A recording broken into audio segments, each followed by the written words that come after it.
Shalom. Shalom Aleihim. Puji Tuhan. Apa kabar semuanya? Apa kabar semuanya? Wow, luar biasa. Harus, karena kita punya Tuhan yang luar biasa. Sebelum saya sampaikan firman Tuhan, maaf saya ingin tahu, adakah yang baru pertama kali hadir di dalam ibadah di tempat ini? Boleh, kalau ada bisa berdiri di tempat saja. Wow, iya, puji Tuhan. Ya, ada lagi di belakang, puji Tuhan. Ya, selamat datang, Tuhan memberkati kita semuanya. Ya, silakan duduk kembali. Kalau belum ada tempat ibadah selanjutnya, tempat ini tetap terbuka. Ibadah setiap hari Minggu jam 9, sepanjang kita masih diberi kesempatan. Dan doa puasa juga hari Sabtu jam 2 siang. Tuhan memberkati kita semuanya. Juga terima kasih, tetap saya sapa jemaat yang setia di dalam Tuhan. Ya, yang lama tapi hati baru, semangat baru, gairah baru. Puji Tuhan. Yo, Tuhan berkati kita semuanya. Baik, sama-sama kembali kita buka di dalam 1 Petrus 2. Ya. Saya sangat percaya terkoneksi semua dengan puji-pujian kita tadi, dengan firman Tuhan ini, dan cukup saya bergumul sepanjang malam. Begitu susah saya tidur, ya, untuk betul persiapkan dan bergumul, ya, cukup peperangan. Tapi puji Tuhan, bersama Yesus kita menang, bahkan lebih daripada pemenang. Puji Tuhan. 1 Petrus 2 ayat 18 mulai sampai ayat 25 di bawah judul atau perikop.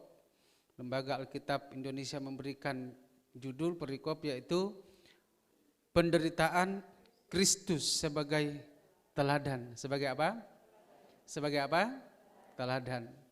Ya, di dalam Ibrani dikatakan bahwa ingatlah selalu akan Dia yang menanggung, ya, penderitaan, ya, menanggung semua tekanan atau semua dari pihak orang-orang berdosa. Ingat selalu, ya. Jadi saudara, sebelum kita baca bahwa apapun yang sedang terjadi, jangan pernah lupakan Yesus. Ya, selalu ingat Yesus. Ya, Yesus adalah juru selamat dunia. Sama-sama katakan wow. Yesus itu adalah Tuhan bagi semua orang. Tapi keselamatan hanya jadi bagi orang yang percaya. Katakan, saya orangnya. Wow, kita orangnya. Tuhan Yesus sangat baik. Amin. Mari kita baca firman Tuhan ini secara bergantian. 1 Petrus 2 ayat 18 sampai 25, ya. Saya baca ayat 18, 19, Bapak Ibu Saudara jemaat dan seterusnya, demikian bergantian. Hai kamu hamba-hamba, tunduklah dengan penuh ketakutan kepada Tuhanmu, bukan saja kepada yang baik dan peramah, tetapi juga kepada yang bengis.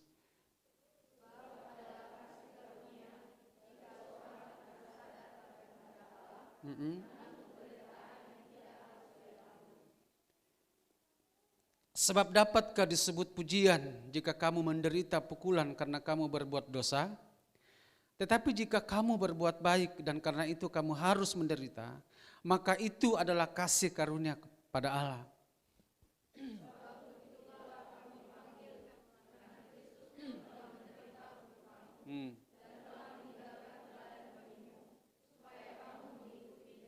Mengikuti apa?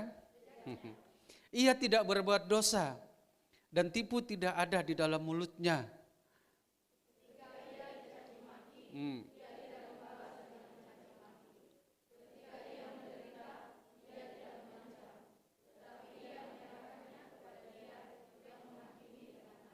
Amin. Ia sendiri telah memikul dosa kita di dalam tubuhnya di kayu salib, supaya kita yang telah mati terhadap dosa, hidup untuk kebenaran. Oleh bilur-bilurnya kamu telah sembuh.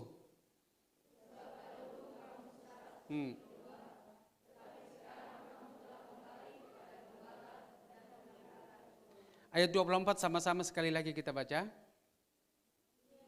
Diri telah memikul dosa kita di dalam tubuhnya di kayu salib, supaya kita yang telah mati terhadap dosa hidup oleh oleh bilur-bilurnya kamu telah menjadi apa? Menjadi apa? Menjadi apa? Sembuh. Wow, dahsyat tidak? Sangat dahsyat. Silakan duduk kembali. Puji Tuhan. Ya, saudara, Tuhan Yesus begitu baik buat kita. Saya merenungkan firman Tuhan ini, bagaimana Yesus begitu mengasihi kita. Terus menerus saya katakan, Alkitab berkata bahwa Yesus itu juru selamat dunia. Yohanes 4 ayat 41-42 di sana. Dan terus saya ingat, ulang dan ingat sampai jemaat betul mengerti, memahami ini. Dan Petrus juga berkata kepada keluarga waktu ada di Kornelius, bahwa Yesus itu adalah Tuhan bagi semua orang. Ya. Di sini semua orang? Wow, pasti. Masa begitu? Ya pasti semua orang. Ya. Dan keselamatan tidak ada di luar dari Yesus. Kisah Rasul 4 ayat 12, kembali hanya mengingatkan saja.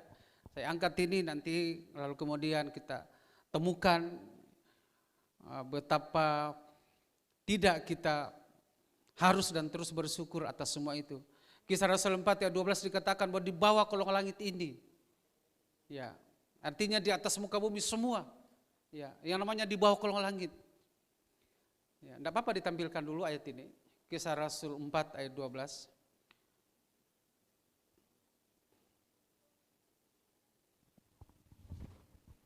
Ya.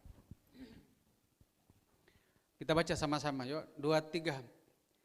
Dan keselamatan tidak ada di dalam siapapun juga selain di dalam Dia. Sebab di bawah kolong langit ini tidak ada nama lain yang diberikan kepada manusia yang olehnya kita dapat diselamatkan. Nama siapa itu? Nama siapa itu? Nama siapa? Nama Yesus gitu. Nama Yesus. Aduh, kok berat sekali. Nama Yesus gitu kan.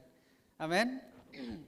Nah, lalu juga di dalam Yohanes pasal 3 ayat 6 apa dikatakan? Karena begitu besar, yuk 16 ya. Karena begitu besar, yuk. Sehingga apa? Ia telah mengaruniakan anaknya yang tunggal. Siapa itu? Yesus. Supaya setiap orang yang percaya kepadanya tidak binasa, melainkan beroleh hidup. Beroleh apa? Beroleh apa? Kepada siapa? Yang peroleh hidup kekal itu kepada siapa? Yang percaya kepadanya. Katakan saya orangnya. Wow. Lalu Yohanes 14 ayat 6 dikatakan apa? Nah, ayo. Yohanes 14. Kata 23. Kata Yesus kepadanya, Akulah jalan dan kebenaran dan hidup. Tidak seorang pun yang datang kepada Bapa kalau tidak melalui aku. Datang sampai. Jadi sebagai orang Kristen atau orang percaya, tidak ada lagi alasan ya untuk tidak mengasihi Dia dan semakin sungguh-sungguh buat Yesus. Tidak ada tempat untuk kita khawatir dan ragukan Dia. Apapun keadaan yang sedang terjadi, seperti pembacaan di 1 Petrus 2 tadi, tulisan Petrus ya, 2 yang kita sudah baca, bahwa kalau ada orang menderita karena dosa, karena dosanya, ya, itu pantas. Tapi kalau ada orang menderita karena kebenaran, karena Yesus, itu pujian, itu kasih karunia yang dikehendaki oleh Yesus sendiri. Nah karena itu sebagai orang percaya, lalu kemudian ada tantangan, ada tekanan, jangan menghakimi, jangan kecewa, jangan benci, dan jangan mundur. Sekali lagi, karena kebenaran. Dan Yesus yang sudah menderita dan itu harus menjadi teladan kita. Tadi dikatakan penderitaan Kristus sebagai apa? Teladan. Nah, coba kembali ke 1 Petrus 2 tadi. Ya, jadi saya angkat tadi ini memang ini jelas untuk kembali mengingatkan kita bahwa memang kita patut dan harus dan wajib untuk selalu bersyukur buat Yesus. Karena ternyata hanya di dalam Dia keselamatan di bawah kolong langit diberikan kepada kita. Hanya lewat Dia kita bisa sampai ke Bapa. Di mana Bapa? Itu di surga. Ya. Dan itu memang penuh perjuangan dan Yesus sendiri bilang kamu harus berjuang melewati jalan yang sempit dan sesak itu. Ya, karena luaslah jalan menuju kepada kebinasaan. Dan orang berbondong-bondong berdesak-desakan. Ya, PSBB tidak berlaku di situ karena memang sudah seperti itu. Berdesak-desakan. Puji Tuhan, ya.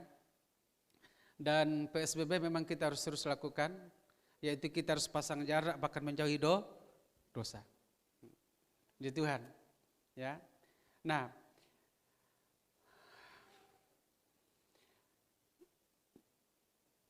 ayat 22 coba. Ayat 18 tadi. Ada di situ yang saya mau kita renungkan dulu, ya. Ayat 19. Sebab adalah kasih karunia jika seorang ya karena sadar akan kehendak Allah menanggung penderitaan yang tidak harus ia tanggung. Ayat 20.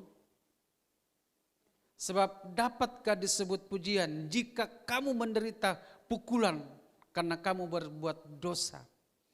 Kata pukulan, kalau dipukul sakit tidak? Ada yang pernah dipukul? Sakit tidak? Ada yang pernah memukul? Ini anak ini. Bukan. Tapi tujuannya adalah supaya sadar. Nah, di sini dikatakan sebab dapatkah disebut pujian jika kamu menderita pukulan karena kamu berbuat dosa. Jadi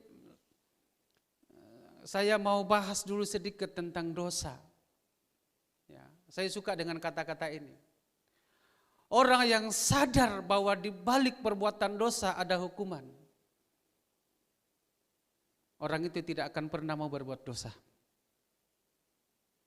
Yang mengerti ya. Karena Roma pasal 6 di sana dikatakan bahwa upah dosa adalah maut. Maut. Saya mau tanya, adakah di sini yang mau masuk di dalam maut? Ada yang mau masuk di dalam neraka? Nah, di sini kita bisa melihat bagaimana perasaan Yesus, kasihnya Yesus kepada saudara kita semua, bahkan dunia ini. Sehingga Dia yang empunya surga, yang begitu mulia, Dia rela meninggalkan semua itu, bahkan di dalam Filipi dikatakan bahwa Dia mengosongkan dirinya. Dia datang dalam rupa manusia sebagai hamba. Tidak ada apa-apa Dia tinggalkan demi bahwa mengasihi saudara, untuk mengangkat kita, membebaskan dari dosa, mengampuni dari dosa.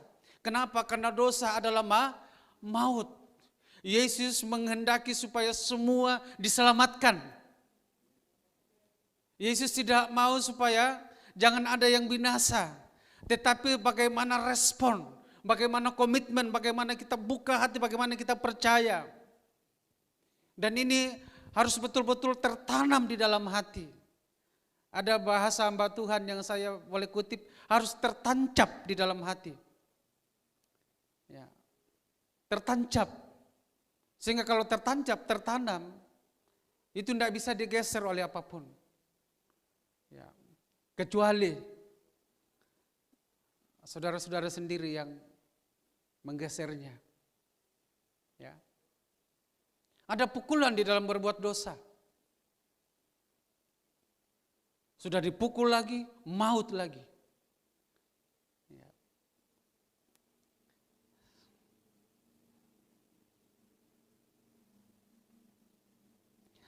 1 Yohanes 3 ayat 6 dulu. 1 Yohanes. Ya, 1 Yohanes 3 kita coba. Ayat 6 sampai 8.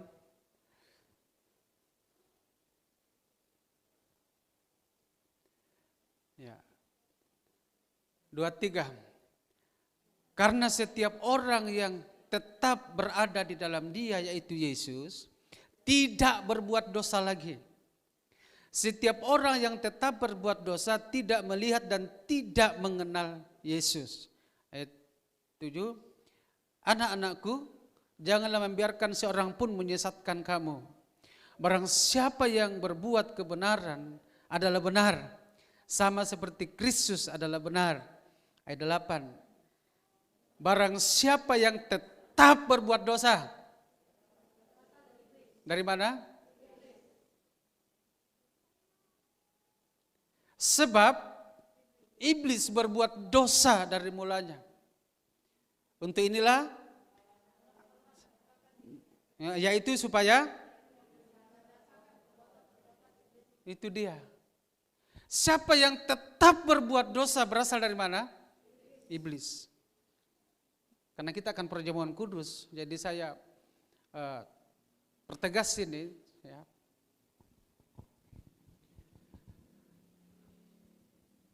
Saya percaya kita semua sudah ditebus oleh darah Yesus.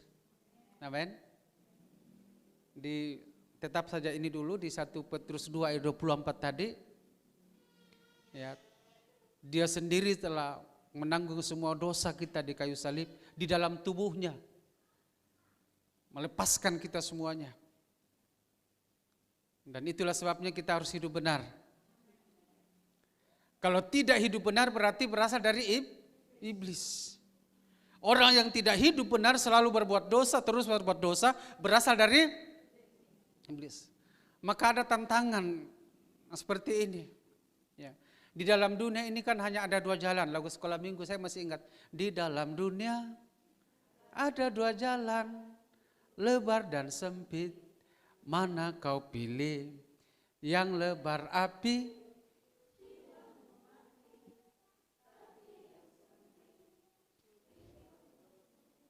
wow, kok kayak ngajar sekolah minggu lagi.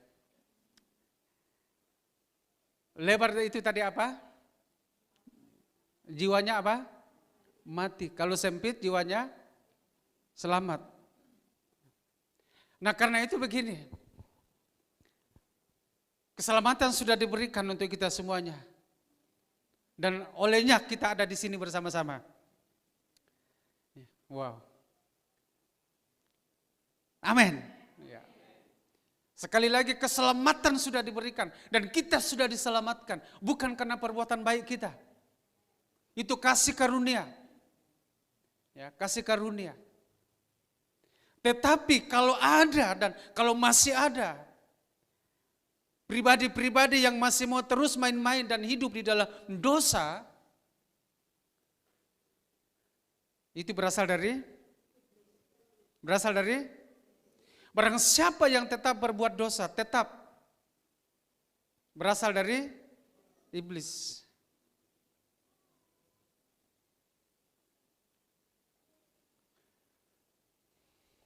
Jadi ada tantangan baru hari ini. Kalau mau ikut Yesus dengan sepenuh hati.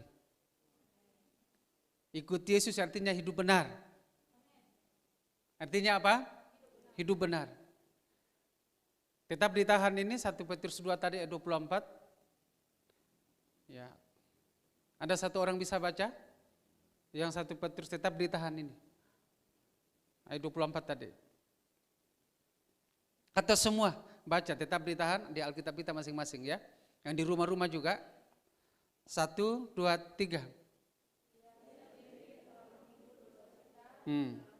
Wow.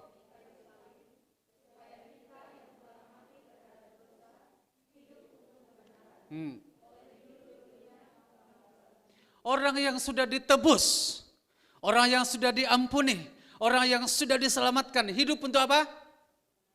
Hidup untuk apa? Kebenaran. Nah makanya sekali lagi ada tantangan hari ini yang saya bilang begini. Ya, kalau mau ikut Yesus benar-benar. Sepenuhnya. Artinya hidup apa tadi? Kebenaran. Hidup oleh kebenaran.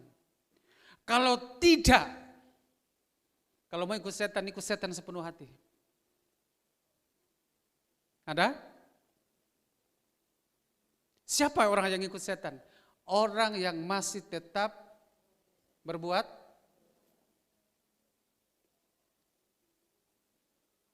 ada orang yang katanya percaya sama Tuhan tetapi masih menghakimi. Menghakimi dosa apa tidak? Dosa karena mengambil haknya Tuhan. Yang menghakimi itu adalah haknya Tuhan. Oke, ada orang yang sudah tidak berzina, tidak hidup di dalam kenajisan, perzinahan, percabulan dan sebagainya. Tetapi masih hidup dalam kebencian. Itu dosa apa tidak? Dosa berasal dari mana? Iblis. Ada orang yang sifatnya terus-menerus pinjam, tetapi lalu kemudian tidak dibayar-bayar. Dosa apa tidak? Makanya utang harus dibayar. Dan kalau boleh sebagai anak Tuhan jangan pinjam-pinjam. Kalau boleh, apalagi minta-minta, mengemis. Anak Tuhan yang hidup benar tidak akan pernah kekurangan. Mazmur 37, di sana pasti waktu doa puasa kita bahas itu. Kemarin dibuka. Dulu aku muda, sekarang telah menjadi tua, kata pemazmur. Tetapi tidak pernah kulihat orang benar meminta-minta roti. Anak Tuhan tidak boleh minta-minta. Tetapi dikatakan anak cucunya setiap hari menaruh belas kasihan, menjadi berkat. Halo? Kalau hidup benar, ya. Jadi jangan bilang waduh nasib apa? Nasib ketan atau nasib nasi itu. Yang penting di sini adalah hidup benar. Ya. Orang yang hidup benar pasti dipelihara, tidak akan meminta-minta. Makanya jemaat, ya saya percaya tidak ada yang minta-minta. Ya. Tapi jangan kalau ada yang suka gadai terus. Waduh, sampai kapan? Ya. Saya percaya tidak ada lagi yang korupsi. Kalau orang rajin ke gereja tapi masih korupsi, berarti dia berasal dari mana? Berasal dari, ini firman Tuhan loh. Tidak mau mengampuni, benci, curiga, sombong, angkuh, ya, keras kepala. Selalu memberontak, tidak mau dinasihati. Itu dari mana? Iblis. Tapi di sini tidak ada orangnya. Tidak tahu di luar nanti. Saya mengajak Bapak Ibu Saudara jemaat yang saya kasih, mari ini waktunya di mana kita lebih sungguh lagi mengasihi Tuhan, mengikut Tuhan dengan sepenuh hati. Tidak usah menoleh ke kiri dan ke kanan. Hidup ini tidak ditentukan dari apa kata orang, sekali lagi, tapi hidup kita ditentukan apa kata Tuhan mengenai diri kita. Itu yang penting. Dan waktu kita hidup di dalam firman Tuhan pasti diberkati. Berkat Tuhan jadikan kaya, susah payah tidak menambahinya. Orang benar pada waktu tidur diberkati. Waktu tidur diberkati bisa ngorok. Bangun pagi-pagi enteng, bebas ini tubuh segar. Ya. Orang malas itu tidak diberkati, orang rajin diberkati. Nah, orang benar pasti rajin. Tapi kalau ada orang kaya raya tapi tidak di dalam Tuhan, kekayaannya bukan dari Yesus. Ya, puji Tuhan. Saya tidak usah bahas itu. Banyak orang kaya dari anak-anak Tuhan, tidak apa-apa. Ya, tapi untuk apa kaya tapi hilang nyawa, tidak selamat. Oke? Nah, kenapa Yesus mau menebus kita dari dosa? Kan itu tadi, upah dosa adalah maut. Dan sekali lagi, oleh karena kita sudah ditebus, hari ini kita beribadah. Dan jangan cuma hari ini, selanjutnya lebih sungguh-sungguh lagi. Ya, makanya tadi kita penyembahan rasanya tidak mau mengerti, tidak mau berhenti gitu. Tidak mau berhenti. Rasanya, waduh. Saudara kalau masuk dalam ibadah seperti itu, enggak usah pikirkan, ini kok ibadah apa ya, kok ributnya. Ada yang tepuk tangan, ada yang laba-laba, ada yang sapu lidi, sapu bulu. Ada yang sapunya. Ya. Pokoknya fokus, rindukan pribadi Tuhan itu. Ya. Nggak usah lihat siapa yang khotbah, siapa yang pimpin pujian, siapa yang itu singers di atas yang besar perutnya. Nggak usah, pokoknya fokus. Ya. Dan orang yang, ini saya masuk di yang pertama. Orang yang sudah dilepaskan, dibebaskan dari kutuk. Yang pertama adalah orang itu akan semakin haus dengan Tuhan. Nah, orang yang semakin haus dengan Tuhan ketika datang ibadah seperti ini, yang pertama harus ada pada orang tersebut adalah sukacita. Adalah apa? Nah, sukacita itu saya mau dengar dari tepuk tangannya ke depan untuk ibadah. Masa ada orang sukacita? Ada beban di tangan ini untuk tepuk tangan. Saya mau lihat tadi, mau lompat seperti itu. Coba diperiksa sepatunya, ada kalem di bawah, lengket dengan lantai, enggak bisa. Mari lepaskan gitu. Ya, puji Tuhan. Ya. Maka kita nyanyikan, bila Roh Kudus ada di dalamku, ku kan menari. Seperti siapa? Daud. Waktu Daud menari-nari memuji Tuhan, bahkan dia lepas bajunya, tinggal baju dalam, dia putar-putar itu. Ya, istrinya lihat dari jendela, jangan-jangan itu sudah gila. Dan akhirnya istrinya dikutuk. Karena itu jangan usik orang yang menari di dalam roh. Itu sudah gila, hati-hati. Ya. Kenapa dia bisa? Mulai muncul kebencian. Dan ingat, waspada dengan iri hati dan benci, sakit hati. Ya. Makanya tetap saja bersyukur, amin. Ya. Orang yang sudah dibebaskan semakin haus dengan Tuhan. Tidak perlu siapa, apa tantangannya, pokoknya saya haus dengan Tuhan. Saya rindu dengan Tuhan. Ya, itu yang penting. Dan yang kedua,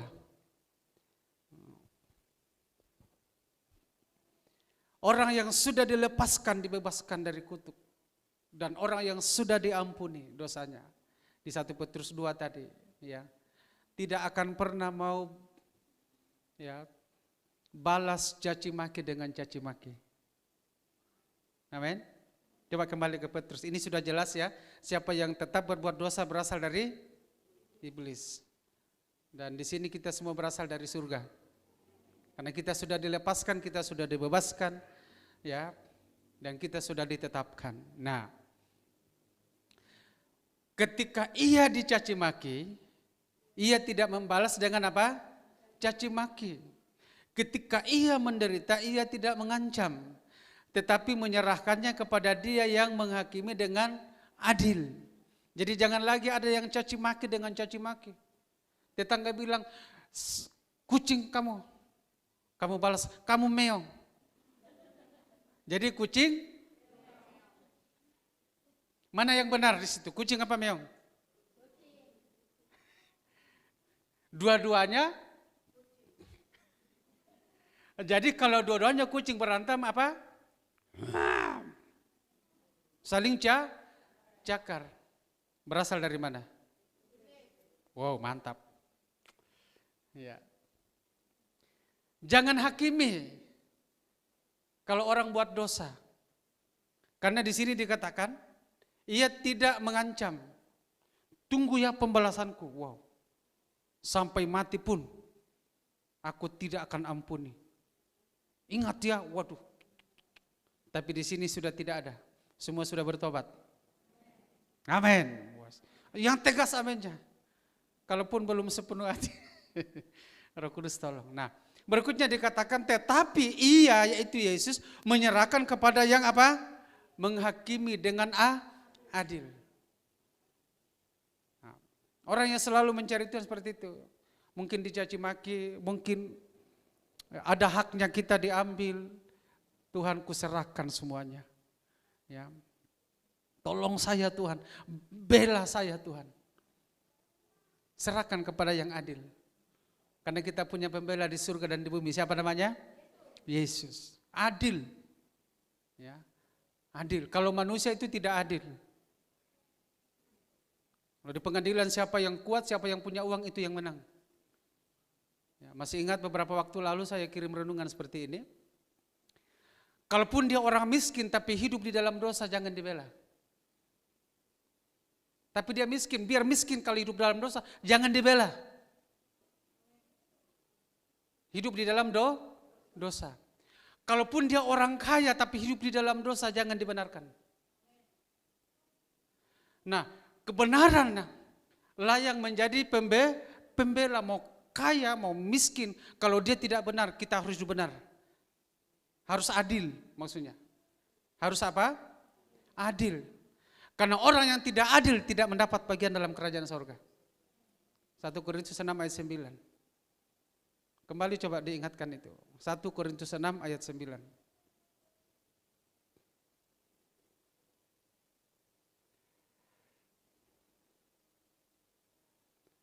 Ya. 2, 3.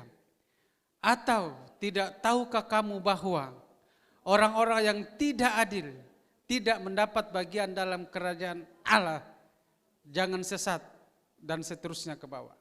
Jadi kita satu kata itu adil. Tidak adil, tidak masuk surga. Ya. Jadi mari kita adil lah. Tidak boleh beda-bedakan karena ini anak tua, ini anak bungsu. Lalu kemudian kasihan ini si bungsu waktu kecil, waktu lahir, kecil sekali waktu lahir. Ya. Baru dibela-bela. Kalau dibela-bela tercabik-cabik dia kalau dibela-bela. Tidak adil, ya. Orang yang sudah dilepaskan dari kutuk-kutuk pasti adil. Pasti adil. Tadi itu. Karena selalu rindu mau berjumpa dengan Tuhan, ya. Dan yang kedua tadi tidak membalas caci maki dengan caci maki. Tidak membalas, pokoknya terserah kamu. Mau lakukan apa silakan. Saya mau hidup benar. Pembelaku adalah di surga dan di bumi. Dia adil. Siapa namanya? Tuhan Yesus Kristus. Ya. Nah, kembali ke 1 Petrus 2 tadi ayat ya masih 23. 24.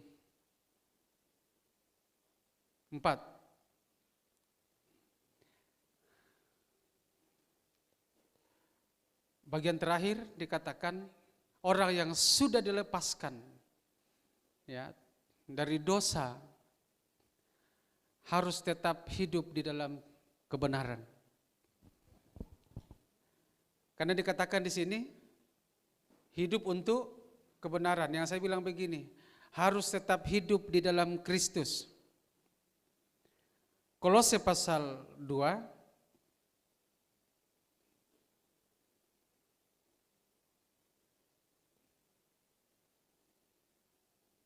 ayat 6 dan 7.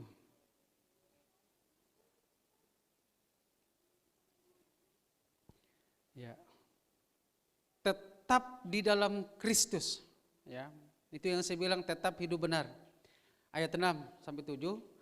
Kamu telah menerima Kristus Yesus, Tuhan kita. Karena itu hendaklah hidupmu tetap di dalam Dia, yaitu Yesus. Hendaklah kamu berakar di dalam Dia dan dibangun di atas Dia. Hendaklah kamu bertambah teguh dalam iman yang telah diajarkan kepadamu, dan hendaklah hatimu melimpah dengan syukur. Tetap di dalam Kristus. Ya, tetap di dalam Kristus. Anak-anak muda nanti Ada yang datang tembak, ya, tapi tidak di dalam Kristus, apakah tembaknya mau diterima? Anak muda, halo, dia punya apartemen 10, ya, punya pesawat pribadi 5, tapi tidak di dalam Kristus, datang mak tembak. Ada yang mau? Wih, tapi ini kesempatan Pak, kita bangun gereja.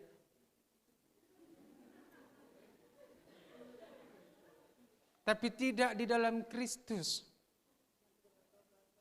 Ya, nanti berdebat, nanti kita lihat. Kalau sempat, ya.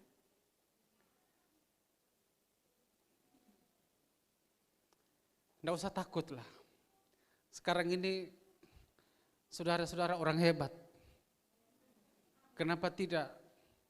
Ada yang satu hari 5 kali ganti sopir dengan mobil yang berbeda. Apa? Kalau sudah bosan naik mobil, motor. Bukan cuma Grab, ada lagi yang maasin itu kebanyakan garamnya ya. Ada yang tidak punya rambut itu, yang apa? Kojek. Oh, ojek. Ada lagi apa itu? Aduh, kalian hebat. Kita hebat. Bebas pajak, pokoknya tinggal di mana kamu? Oh, nanti lewat ini Pak. Wih, hebatnya anak raja gitu kan. Wah. Ya, tinggal pilih Agia, Anggi atau ya. Puji Tuhan. Yang penting ada paket WiFi. Kalau haus Waidiru. Oke.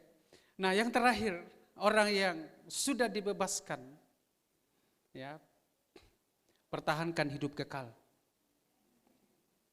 Pertahankan apa? Pertahankan apa? Coba di Efesus pasal 2.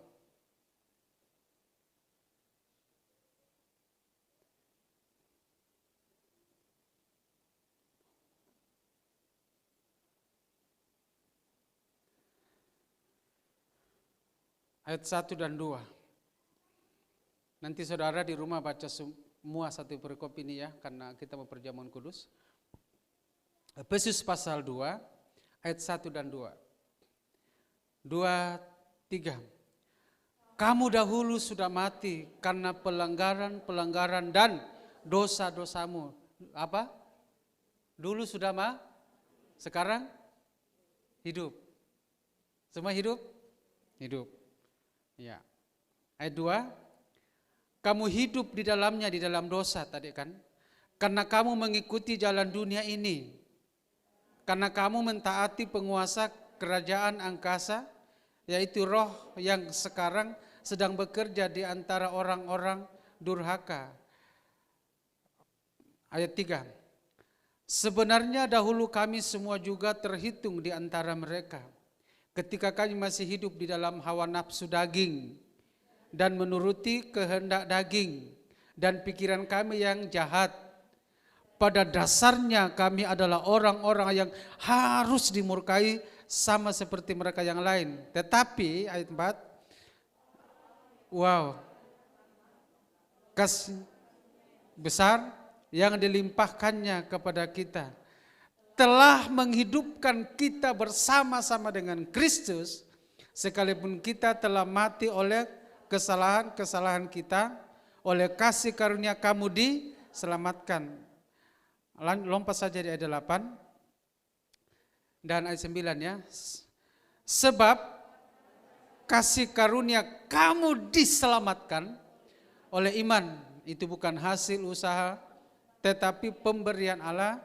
Itu bukan hasil pekerjaanmu, jangan ada orang yang memegahkan diri, dan seterusnya. Titus 3 ayat 5, kita diselamatkan bukan perbuatan baik kita, tetapi karena rahmatnya oleh pembaharuan kembali ya dan permandian. Lihat, coba baca, oh ini dia, 2, 3. Pada waktu itu Dia telah menyelamatkan kita, bukan karena perbuatan baik yang telah kita lakukan, tetapi karena apa? Rahmat-Nya, oleh permandian, kelahiran kembali, dan oleh pembaharuan yang dikerjakan oleh Roh Kudus. Jadi pertobatan di sini, kelahiran, permandian, kelahiran kembali. Jadi orang yang bertobat dulu baru dibaptis. Yang belum bertobat, yang belum dibaptis dalam pertobatan, ya baptisan apa itu? Baptisan Yohanes. Baptisan Yohanes itu dipermandikan. Ya, kata dipermandikan itu seluruh badan atau cuma wajah? Ada yang mandi di sini cuma kepala, kecuali keramas. Nah makanya anak-anak belum bertobat jangan dibaptis dulu. Kalau ada yang belum dibaptis, baptisan Yohanes siap kolam di belakang. Tinggal kasih tahu, kita kuras, kita isi, dan mau malam mau kapan siap. Ya. Tapi jangan pada waktu gembala di Toraja, Pak saya dibaptis. Tapi kalau serius enggak apa-apa, pokoknya terbang, kita atur minggu berikutnya. Puji Tuhan. Amin. Jadi orang yang sudah dilepaskan, apa tadi yang terakhir? Mempertahankan hidup yang kekal. Pertahankan. Karena tadinya kita sudah mati karena apa? Dosa. Dan pelanggaran sudah mati. Aduh, mati. Sekalipun masih kuliah, masih kerja, masih jadi RT, IRT, BRT. Ya, tahu BRT? Bapak rumah tangga. IRT? Iya. Tapi mati bagaimana caranya? Ya, karena masih hidup di dalam dosa, tapi kasih karunia kita diselamatkan. Tetap hidup di dalam, pertahankan keselamatan itu. Jangan goyah dengan dunia ini. Dunia ini sedang lenyap dengan segala keinginannya. Tuhan Yesus memberkati kita semua.